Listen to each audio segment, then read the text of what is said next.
బంధమిదే సుమగంధమిదే ఏ జన్మ సంబంధమో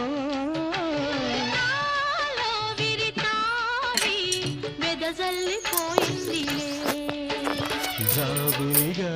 వెన్నెలగా ఈ జంట కలిసింది కార్తీక పూర్ణిందు హాసాలలో పరిమళించు పున్నమిలో ప్రణయ వీణ పలికింది పరిమళించు పున్నమిలో ప్రణయ వీణ పలికింది మౌనమే గానమై మధుమాస వేళలో మౌనమే గానమై మధుమాస వేళలో లా లా లా లా